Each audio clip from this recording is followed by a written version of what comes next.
July 2nd, 1937. The world's most famous female pilot took off. She was attempting the impossible, to fly around the world. No woman had ever done it. Very few people had even tried. Her name was Amelia Earhart. She was already a legend, a pioneer, a celebrity, an icon of aviation. Then she disappeared. Not in a storm, not in a crash witnessed by others. She simply vanished. And nearly 90 years later, nobody knows where she went. This is the mystery of Amelia Earhart's final flight. One of history's greatest disappearances. Amelia Earhart loved flying.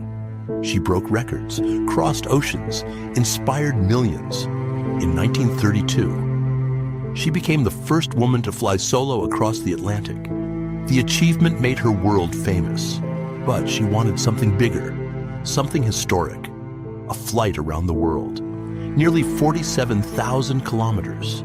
An enormous challenge in the 1930s. Aircraft were less reliable. Navigation was primitive. Communication systems were limited. One mistake could be fatal. Yet Earhart accepted the risk.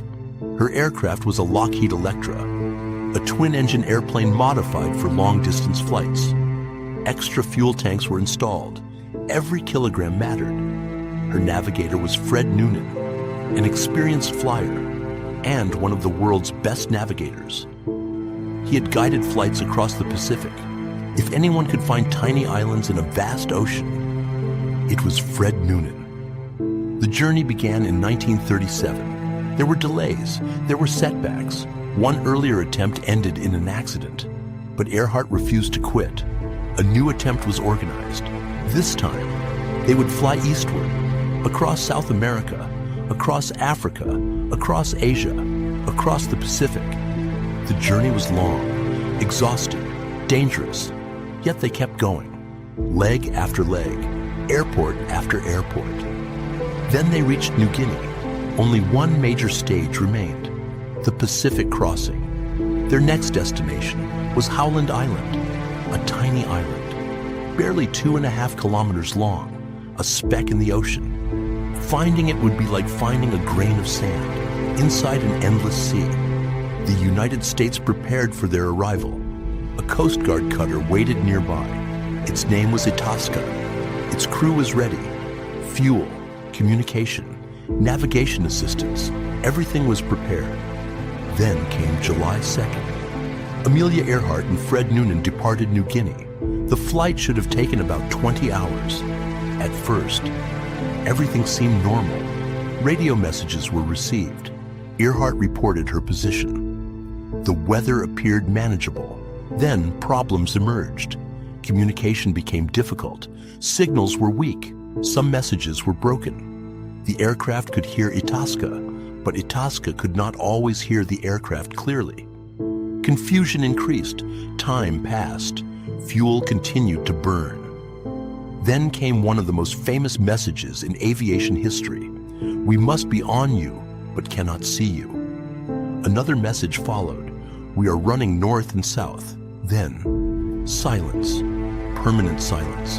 Amelia Earhart and Fred Noonan vanished. The world reacted immediately. A massive search operation began. Ships, aircraft, military personnel. Millions of dollars were spent. At the time, it became the most expensive search in American history. The ocean was combed.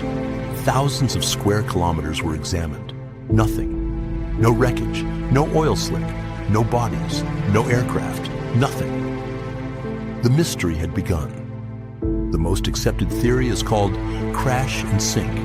According to this theory, Earhart and Noonan simply failed to find Howland Island. Their fuel eventually ran out.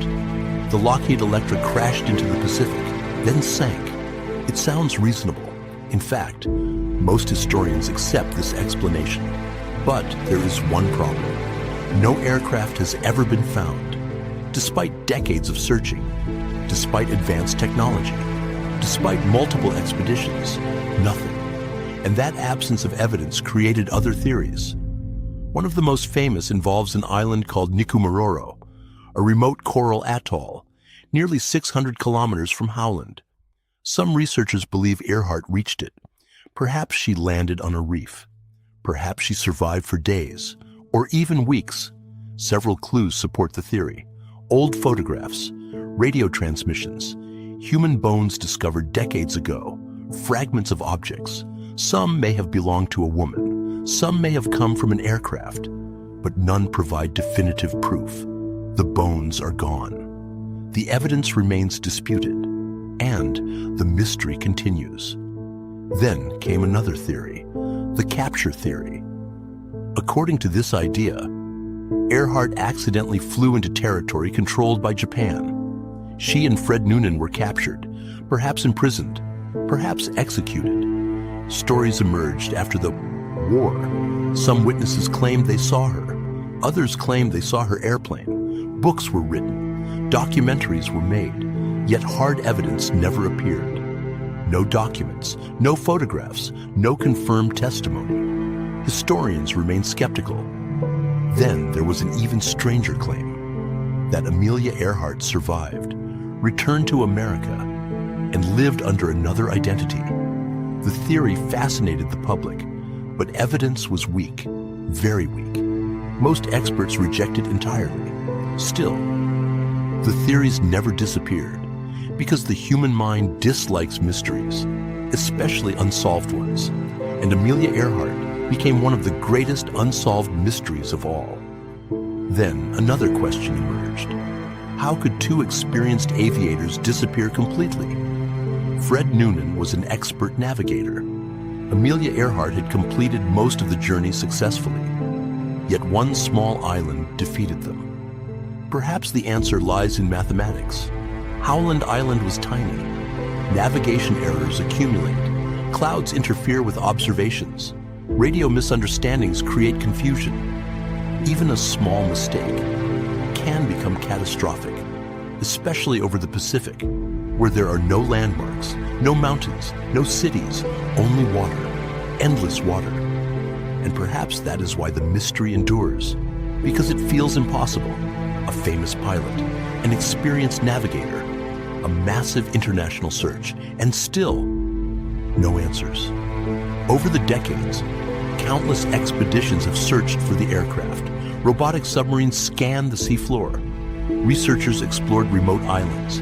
Every few years, a new clue appears, a new photograph, a new artifact, a new theory.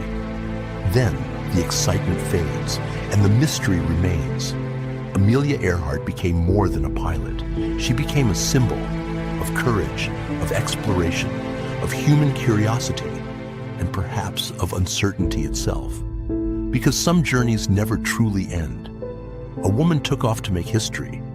Instead, she became history's most famous missing aviator. Her final radio messages still echo through time. We are running north and south, then silence. No wreckage, no grave, no final answer, only an empty sky, an endless ocean, and one haunting question. Where did Amelia Earhart go?